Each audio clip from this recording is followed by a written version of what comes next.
comic book junkies, it's the Frog Queen here, and today I'm bringing you another comic book creator interview. Today I'm talking to SLOANE LEONG about her latest Image comic, Prism Stalker. So take a few moments and check out my official video review of issues 1 and 2 of Prism Stalker. You can get issue 3 on May 3rd, so add that to your sub box now. And check out SLOANE's website, sloanesloan.com, to order copies of her short comics and more. And before we get started, I just wanted to say thank you to all my new subscribers. And if you're new here, please hit that subscribe button for more comic book creator interviews and reviews. So without further ado, let's get on with the interview. What is your podcast, by the way? It's called Salt and Honey. It's just me and my friend, Leslie Hung. We just talk about comics and stuff. That's awesome. I didn't even know that. I'm learning something new. I love this. I love it already. Yeah. I'm so excited already. We're very, sassy about, our comics opinions, and, we just started it, I think, in September last year, so it's pretty new, but... It's available on iTunes? Yeah. Oh, wicked. Okay. I'm definitely listening to it. I've been listening to my friend's podcast / I guess it's not really a podcast. It's a radio, so it's live radio. But cool. She just started it, and she used to work for a radio station locally. And then the radio stations locally here in Nova Scotia, Canada, are disappearing. But as you know, probably have heard... cannabis is becoming legal soon. Okay. So she started this wonderful podcast, technically radio station, with her partner, and the two of them are just these two awesome girls who just go on about cannabis but play the best music you've really heard. Oh my god, it's so good. So and they just shared it with me today. It's her birthday. And I was like, oh my god, yes, forever stoner cool. Metal and stoner rock. And then, also every alternative band that I've ever loved growing up. So everything from, the early 90s being played, it was just nice. Yeah. That sounds super fun. Anyway. So I've been listening to that all day. Nice. Anyways, Rad. It's so good to meet you. Thank you so much for coming on the show. No problem. Thanks for inviting me. Yeah. So, Prism Stalker. Yes. This is what we're talking about today. Yes. So I'm going to thank everybody now for watching yet another awesome creator interview that I keep bringing, because I think that I bring the best creator interviews. Just saying. Anyway. Yeah. So, Sloane, can you first tell me how to properly pronounce your last name? Because no one has been able to do this for me. Oh, yeah, it's just Leong. Leong? Okay. Yeah, got it. So, sometimes I see it spelt with an E at the end, and sometimes it's not. And I was just I didn't know how to pronounce it. Oh, my first name or my last name? Your last name. Yeah. Oh, Leong. Oh, people were missing the E. I didn't notice. No, it's come up. These are just... people mostly misspell my first name a lot, like Slon, or they just miss the E a lot. Yeah. Who the hell goes by Slon? Slon? I don't know. Hey, don't Slon. Oh my god. That's terrible. Anyway. So, Prism Stalker. Sorry, I have been in meetings all day, but I believe, because I read the first 2 issues already. Mm-hmm. I did a review of the first 2 issues, but I did an advanced review. So I know that most people did not get to read issues 1 and 2, especially not at the same time like I got to. Which yes. I feel so privileged. Thank you so much for letting me do that. Yeah, thanks for reading them. It just made the experience so much better. Monthlies are hard sometimes, you know? Yeah, totally. And when you get to kind of piggyback off of each other, you're just oh man, this is so good, because the story keeps going. But of course, yes. Issue 2 is a big cliffhanger. Yeah. Funny that, you know? Yes. Yeah. So, I have a whole bunch of questions, but Okay. issue 2 is out today, or it's out in 2 weeks. I can't remember. Next week. Next Next week week, on the 11th. Yeah. the 11th. Okay. Yes. So for everyone in YouTube land, I'm going to upload this just before release day, so everyone knows, if that makes sense. Neat. Cool. All right, my first question. I wanted to ask you about. There's so much going on with in the series in general, but I wanted to know first off about there's so much androgyny in a lot of the characters, and I was wondering if that's intentional, if that's like just like your artistic style. But my personal thing is that I really loved that the female characters were not overtly your stereotypical female. Yeah. Yeah, I've been getting a lot of questions about that, and it's like I don't have like a super sophisticated answer. Like mostly I wanted to make a comic that was focused mainly on like women and like feminine people because I feel like a lot of like mainstream like superhero comics like growing up they're all just like teams of guys. And I was like that like really affects your mind and like your expectations of gender when all the stories you like are reading are just like oh it's just like all these dudes and maybe there'll be like a girlfriend like that maybe gets like some screen time or something. So I thought it would just be fun to have like an all women ish story kind of even though there's like actually tons of genders in this but everyone's pronouns are just she even if they are a different gender because it's like a standard like neutral pronoun in this world so yeah. That's cool. I love that. Because it's so the opposite of the world we're living in. Yeah. Where it's all like he and like woman has, man and, Yeah. No, it's fantastic. And again, piggybacking off of that, the alien designs, they're so different to me personally. I read a lot of sci-fi, and they're so different from many of the aliens that most of us have encountered in all of our comic book travels. So I was wondering, like, how you came up with those designs and whether the gender is very ambiguous. I feel, but I was wondering if you could expand on that. Tell us. Yeah. Yeah, actually to your first question, I should like expand more on that because like Vep is very like androgynous in the sense that she doesn't have any like really like emphasized like sexual characteristics. And a lot of her siblings don't, and that's because like her species is not like sexually dimorphic. So the genders in her species just like look the same. And then if they're going to like breed or something like kind of similar how several animals like they won't present a certain way until they're going to like breed or whatever. Right. But there's going to be like other like women characters in this that are more like curvy or like fat and stuff, and that's just because like I don't know, I feel like you don't, and because this is such like an action like physical comic, like you don't see a lot of like overweight characters or like really big like juicy characters, and so we're gonna have that because this is like psychic martial arts, so there's not a lot of like limitations going on. But yeah, towards in regards to like the alien designs, which are like basically like non-human looking aliens, a lot of it just comes from like my like love for like animal life, especially like sea creatures, and just kind of like mutating and like hybridizing species.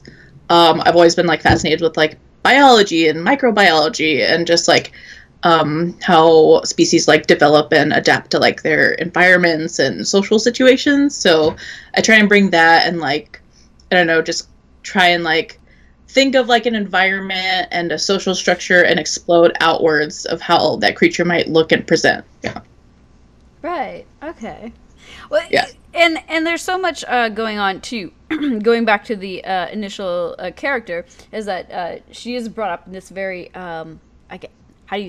I don't even know what to call it, biodynamic world. Like, Yeah. it's living tissue that she's living in. Is that correct? Yeah. Is that the good way to say it? Yeah, her environment is all just like basically living cell structure. It's not like sentient per se, but the people that live in it can control how it grows, kind of like plants, but just like it grows at like a crazy fast, like almost like a cancerous rate. But they take advantage of that. Right. And this is actually, sorry, everything that you say keeps spurring on my questions that I already had, but like putting them at like an accelerated rate. So I'm going to have to come back and revisit some of this. Yes. Yeah. Okay. So.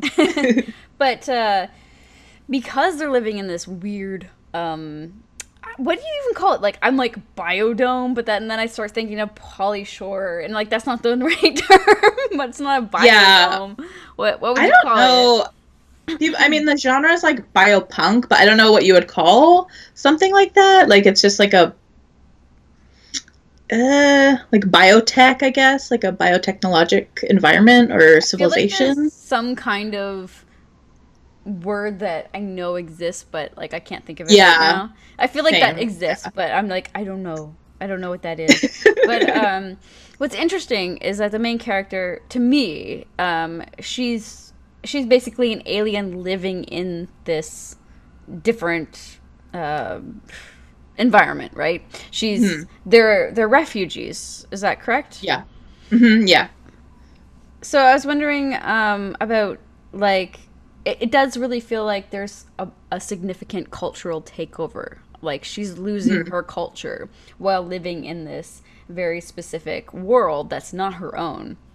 Yeah. And it's being it feels like it's being ripped away from her. So I was curious if that has, like, any, if it's inspired by actual events in our actual lives in North America. And if you could explain. Yeah, totally. In the world Vep is in, she is like an indigenous person, and she actually lives on like a reservation planet. The reason she had to flee it and live on this like hive colony as a refugee is because there was like some sort of terrorist attack on her planet that like killed all living life forms, made them like really sick. But most of the people in this like universe are like live together. They're like multicultural. They live in like metropolises. So she's like already kind of an outsider even in that world. And yeah, this specifically draws a lot on like my Hawaiian heritage.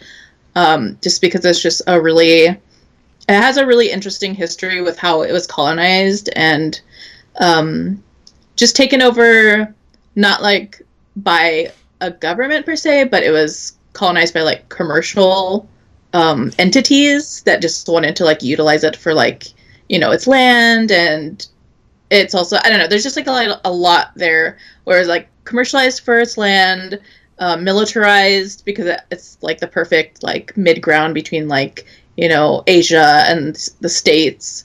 There was a lot of interesting history with like immigration and how they were treated by the people in power like during like the 1890s. So you have people coming from like all over the world, like China, Japan, like Portugal. You have like some like South American presence. You have like Filipinos, and there's just like this really cool cultural mix. And they all had to adapt to like survive underneath like this like really cruel like subjugation by these like commercial entities. So yeah, I was taking a lot of those aspects and like kind of like blowing them up into this like space opera setting, because I feel like no one really knows Hawaiian history like in depth. Like it's just like, yeah, like Hawaiian government was like overthrown, and then like, yeah, it's like the land of pineapples and Disney and vacation, and like luau's and tikis, and it's fun, and the stereotype. Yes. And that's another aspect too, is just like the kind of like the infantilization of Hawaii. Like it's just like everyone, like the natives are really sweet and they dance and their native language sounds like baby talk. Like that was like an actual note from I think like Captain Cook, that they sounded like babies, because you know we have like olelo, like we have a lot of vowels in our language. So yeah, so just a lot of aspects that I found were like really inspiring and not necessarily explored that much, and sci-fi from like a native person's perspective. So yeah.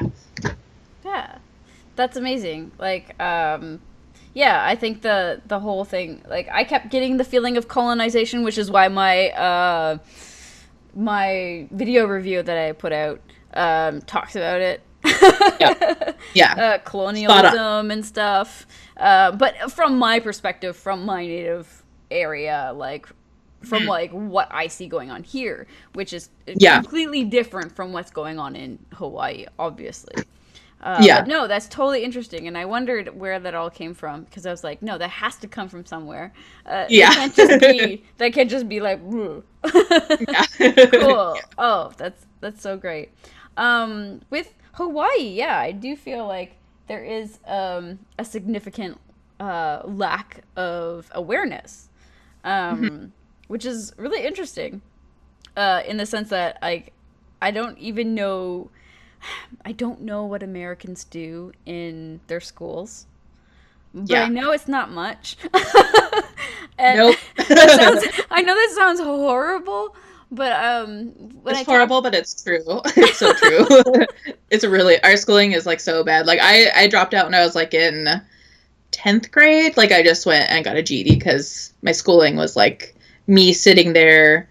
Like my teacher, I remember in 9th grade, my teacher would put up like a math problem on the board, and if you could solve that one math problem, then you wouldn't have anything to do for the week. So I would just like solve it. Almost like what is it, Good Will Hunting, or that crap movie? Yeah, like the janitor solves it. He's like, dude, like anyone could solve this. Yeah, except it was like basic like arithmetic, and they're like, oh, okay, like it wasn't something hard. It was just like a basic concept. And they're like, okay, you can just have like free time. So I was like, why am I here? Like, I'm not expanding my mind. I'm bored, and this is annoying. Yeah, bored, and I'm eating horrible food, and I'm just sitting here, just like wasting my time. So like that's like the vast majority of the population. Like seriously, like what the hell are we doing to children? Even in Canada, it's not that much better. Like people praise like the education system here, and I'm like, I learned. Okay, I'm 35. I learned from textbooks from the 60s.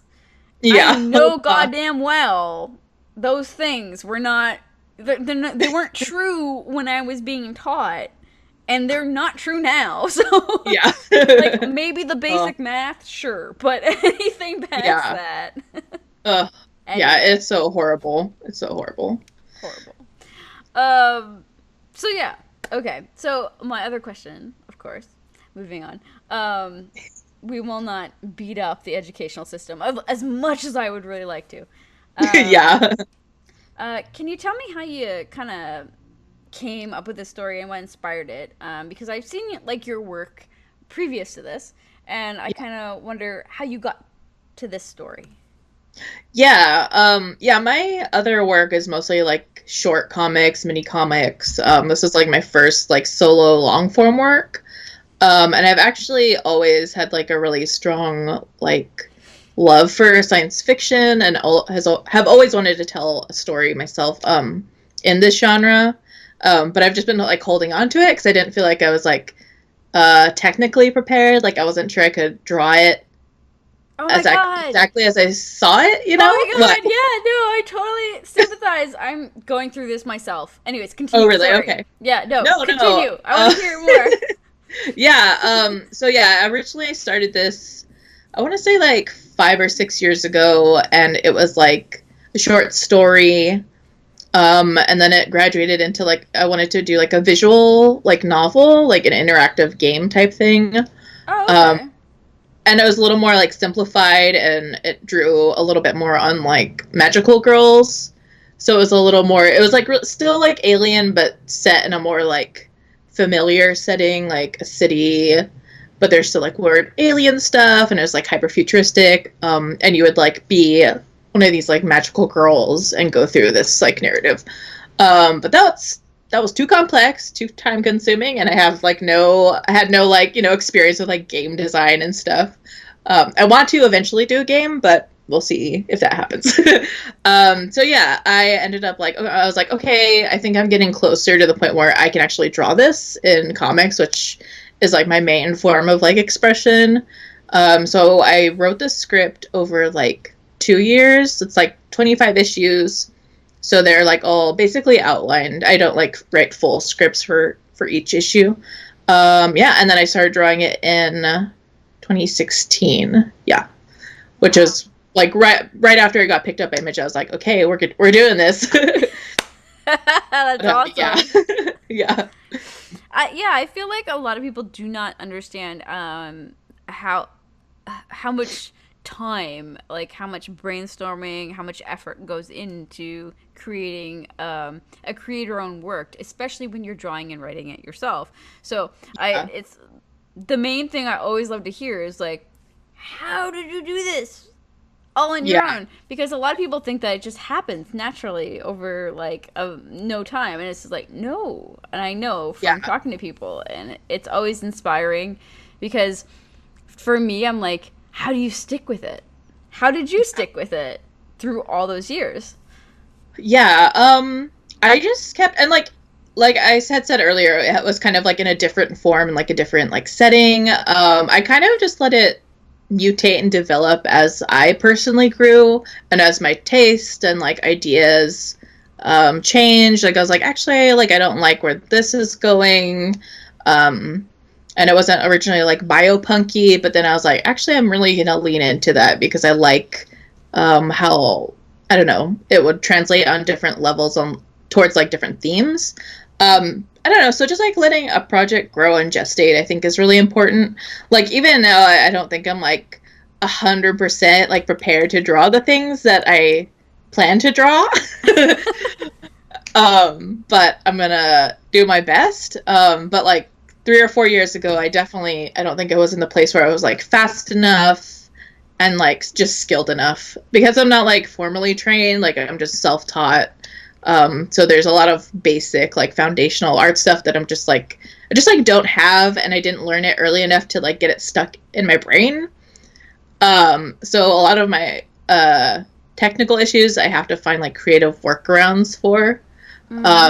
So yeah, sticking with it, I don't know. It's just always been like a little like glob of like themes. So like colonization, being an indigenous person, feeling disconnected from like your own culture, and like letting that kind of like sprout like little polyps of like story ideas. And I'm like, okay, like what can I do with this? And yeah, just letting that grow and constantly thinking about it. Yeah. Yeah. Oh, that's awesome. The other prevalent sort of, I guess, theme of the story is music. Yeah. And of course, you have a accompanying soundtrack that goes with each issue. So I was wondering if you could tell me a little bit more about that. I know you've told me personally, but if you could tell the audience a bit more about that. Yes, totally. So yeah, each issue has an original like score that my friend Riley, who goes by Neo Tonomi, she's like an awesome musician. She scored a lot of visual novels for my friend Porpentine, who does like text adventures. They're very Porpentine. I'm sorry. Yeah, that's such a good name. Super cool. Yeah, she's super inspiring. But yeah, I just really liked Riley's music, and I personally am not a very musical person. Love music, but just not something I was able to pursue. But yeah, music is important. It like, I don't know. I don't have like a lot to do with like composing or helping Riley like score the visuals. Like I literally just like send her the comic and let her jump off like what she sees and how she like interprets like time on the page. Right. So it's really cool to just have her kind of like ricocheting off the art with her own like sound. Yeah, I just thought it would be a nice like layer to have music with the images, because it's, I don't know, it's not something I could do, but I listen to music while I'm drawing all the time, and I like listening to music while I'm reading comics, like especially if it's like atmospheric. No. Right now I listen to a lot of like hip hop, and just like really chill, like R&B, like I don't know. Kelly Uchis has been on my playlist a lot. Tyler the Creator, Kendrick, kind of just like nothing like super obscure. Like I just love like a good like heavy beat or like something like high octane. I don't know any of those people. Oh yeah, so okay. It's obscure to me. Okay. Yeah, I like something with a really like heavy, like decent rhythm. Oh yeah. Cool. Nice. Yeah. Yeah. I mean, I find actually the trend trying to meld music and comics has become more of a bigger thing. Mm-hmm. There's several comic book artists actually who have started writing down soundtracks, and this has been going on for years, of course. But now comic book artists are actually recording their own music, like they're playing them. A lot of people. Some of it's awful. I'm not gonna lie. As someone, I did live sound in venues for years in bars. And I also play several instruments. So sometimes I'm just like, what am I listening to? Oh no. And then sometimes I'm like don't do this. Yeah, but sometimes I'm like, this is fantastic. This is so amazing. Either way, I tend not to comment on the music aspect because I feel like that is not something I want to talk about anymore. Oh. You know what I mean? And I don't want to offend anyone, especially when I adore their artwork. But in this sense, the music does really fit for this type. The soundtrack you have does really fit for this type of book. So I think I'm glad you think so. I appreciate that. So do you think? So wait, I should ask first. How many issues is there in total for Prism Stalker? Because I don't know. So it'll be 25 issues. 25 issues, which is fucking fantastic. I'm hoping it doesn't get canceled before I can reach the end, but I think that's like a moderate like length. It's not like I'm like, oh yeah, I can draw this like for 100 issues, like we can do 100 bullets with this. Like no, I have like a planned ending, and yeah. Yeah, that's fantastic. There's so many people I talk to as well who are like, this could go forever until it's canceled. Yeah. And like, I don't like that approach. Like, I always like knowing that there's a definite end. No matter how long it is or short it is, I know there's an end. But I hate the premature end as well. I know. It stinks. Yeah. So, oh god, 25 issues. That's so fantastic. Just so everyone knows, they need to pre-order this now. Add it to your sub box at your local comic book store because it's so Please good. Pre-order. That's something that we should talk about. Actually, is just like pre-ordering comics. How important it is to the industry. I don't think everyone knows how important that is to keeping comics alive. Yeah, totally. What do you have to say about that? Yeah, I mean, especially for like I'm a very like niche, like new creator, like on this, with this mainstream publisher. So pre-orders are like, I mean, across the board, pre-orders are basically the only ones that count. Like, I think my orders for issue 2, which isn't even out yet, came in like 2 weeks ago. So they count the orders before anyone even sees it, which is kind of like crazy. This is a diamond thing. This is a diamond thing. Yes, it's a diamond thing. Shops just have to like guess if their readers, their regulars will like this comic. So it's very like up in the air. So if you pre-order and make it like a regular thing, your comic shop's can be assured that they have a sale. You can be assured that you have a comic. And that's why you have a sub box that you go to and you get it. And you're going to get it. The worst thing I've ever done with comics is think that I'm interested in something and then didn't order it. And then I realized how much I wanted it. And then I couldn't even get it at that point. And there was no second and then run. It's like not... Yeah, and then like sometimes it's like not even carried. Like, oh, we didn't even bother ordering this. Like, yeah, it's rough out there for comic shops. I like feel really bad. I try and like keep all the like I have a big like email list and I try and send them like issues and PDFs and like let me know if you like need help. Figuring out like a little like pitch line, like, or if you want me to do like a poster for you, like. Yeah, exactly. It's so hard. I totally get you. Yeah. Going back to you and your work, besides the industry, we just diverted a little bit. I Back to me, please. No. I know. I'm like, Amy, let's not bitch about the comic book industry right now. You need me. This. Behind you is a shelf full of comics. So what I wanted to ask Yes. you is, what are you reading right now? And secondly, what do you love so much? What inspires you? So it's 2 questions. Okay. Let's see. What did I read most recently? I read a lot of second books that I got from Emerald City. Some like gifty ones. So I read The Prince and the Dressmaker, which is like super cute by Jen Wang. I read, what was the other one I read? Speak by Emily Carroll. And I love Emily Carroll. Like, Emily is like much. amazing. I'm just like, Yeah. Anyway, continue. No, I like love Emily, and she has like multiple comics coming out like this summer. I think like super like a good I think a good scary one is already out from Shortbox, about like beautiful foxes. What else? What else did I read lately? I have to like look. Oh, I'm reviewing like Homestuck Volume 1 for the Comics Journal. Nice. So I read that. I never actually read the original run when like it was being serialized online. So it's very interesting to see it like in print. Yeah.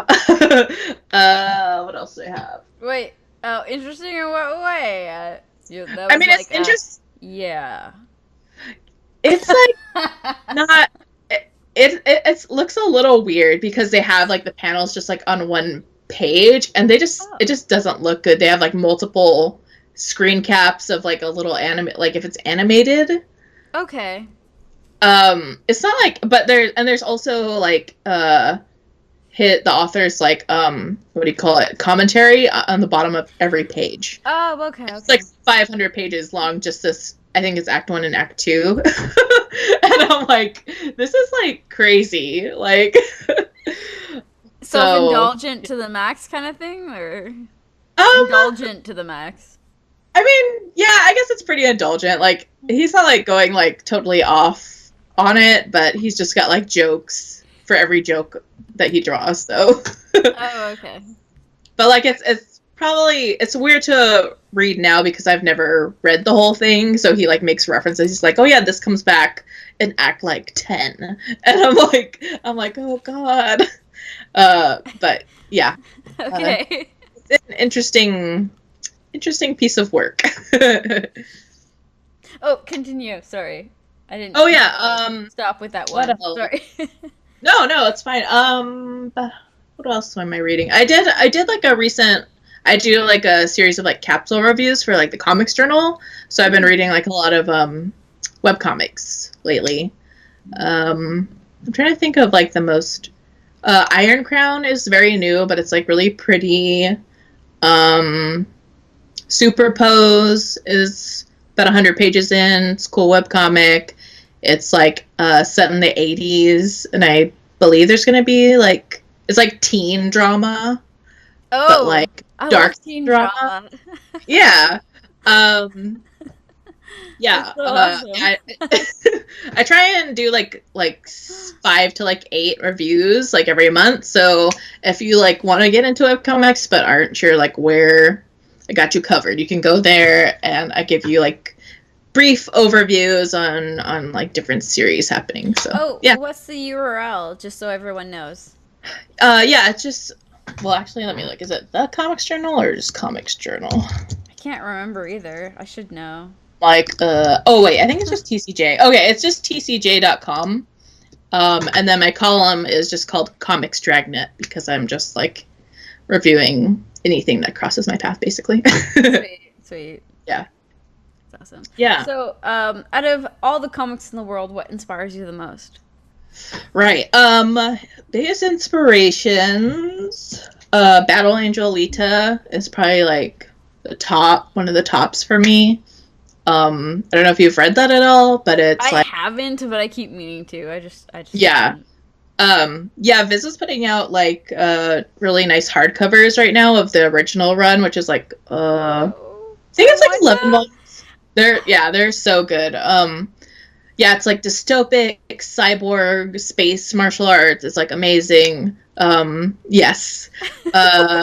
I'm like scared of like the live action movie that's coming out. I don't know if you saw that. Is it out yet, or when does it come No, out? no. It might be end of the year or next year. Oh, okay. Because I saw the trailer and I was like, Yeah. what? I Yeah, was it like, looks holy crazy. shit! Like it actually was, and people were like, why are her eyes so big? And I'm like, Yeah. what? What is wrong with you? Like, I mean, because Yeah. I've always known about the manga forever, right? So it just Yeah, didn't yeah. seem like a big thing. But Yes. everyone's like, why would James Cameron make her eyes so big? Is he into Yeah. children? Like it was really Oh, the really? Oh, comments that's I yeah. saw. Oh yeah. They were like disgusting A little comments. bit of a reach, but okay. Yeah. But I was just like, Um, you've never like watched an anime or read manga in your entire life, I yeah, I'm guess. like everyone's eyes are big. Yeah. I'm a little scared because it's so like precious to me, but hopefully it's cool. Like the first volume is like not my favorite like arc because it's just like kind of like a basic romance. Yeah. But the rest of it is like rad. Like I think volume 2 of like the reprints came out, and it's the rollerball arc where she's like it's like yeah, rollerball where it's like I don't know, weird football on roller skates, but they like also are trying to kill each other. Okay, I'm gonna reference Ranma one half now because Yeah. yeah, I did this in like the last interview I had. I brought up Ranma, I think, because Yeah. like anything that you could possibly think of that's kind of ridiculous, you can think of Ranma. Like, Yeah, yeah. yeah, I was just like, nope, that reminds me of Ranma. Yeah. Yeah, Anyway. totally. Let's see what else.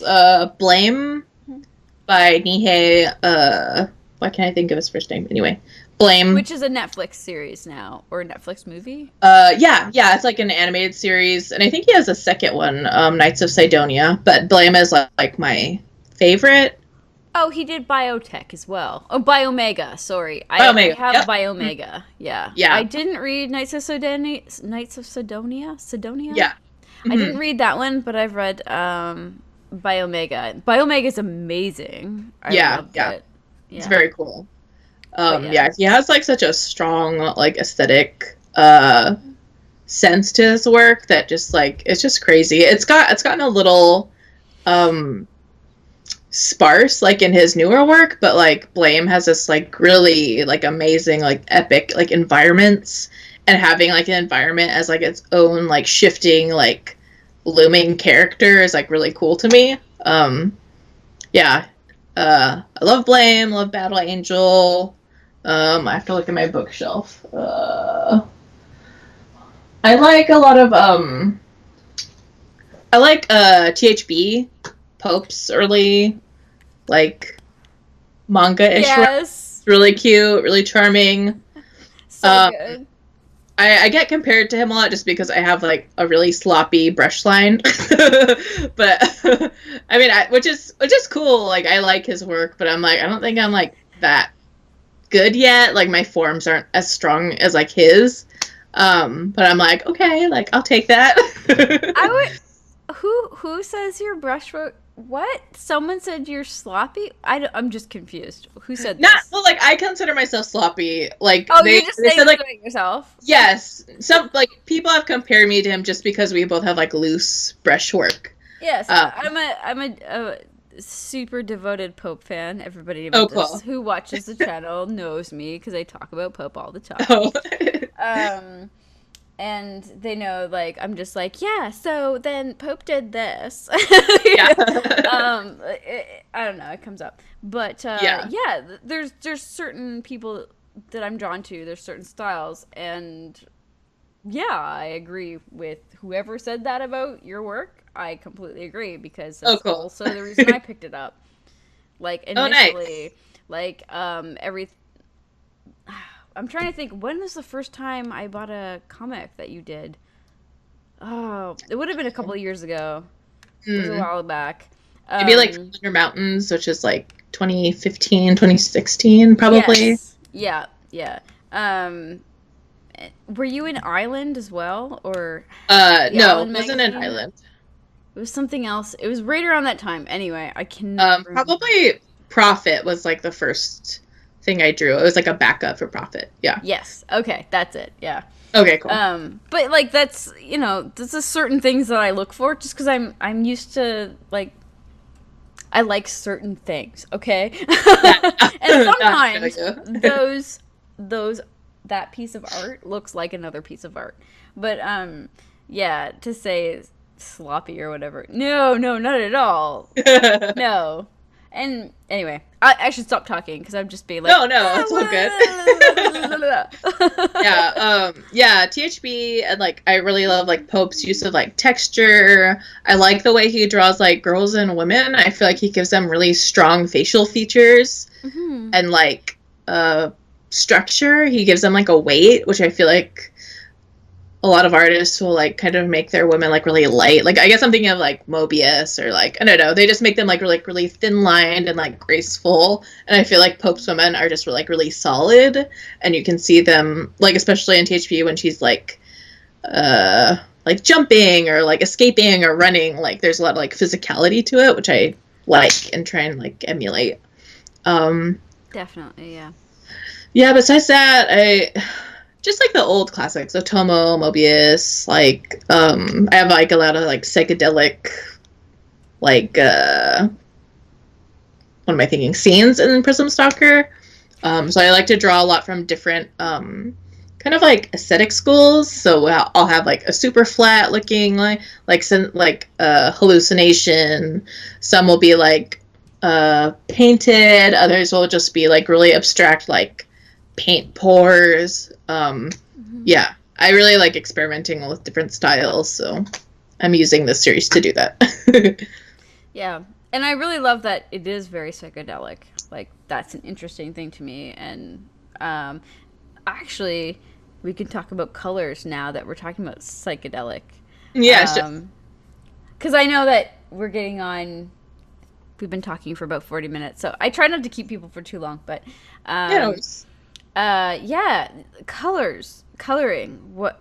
Yes. How do you go about that? Let's talk about that.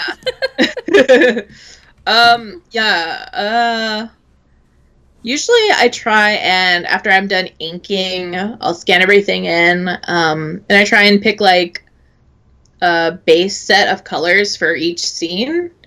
And so I kind of lay those colors down, like just fill it in the background.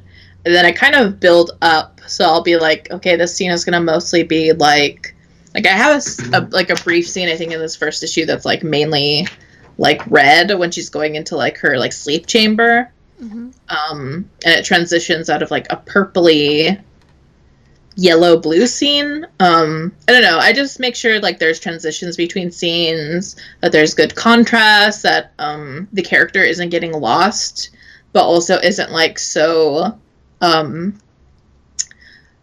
like high like contrast or highly saturated that it looks like they're like popping out of the scene too much. So I like to like temper their like even if she like has like the same like color palette or like clothing, like I try and temper it a lot with like whatever the lighting is doing in that scene. But yeah, I would say just having like smooth color transitions between scenes is like a big thing I'm like noted for. And that's just something that helps me like, I don't know, keep the page moving. Like if there's like, I don't know, like a gradient of color, which I like to use gradients a lot. I think it helps the eye move down or across the page. So yeah.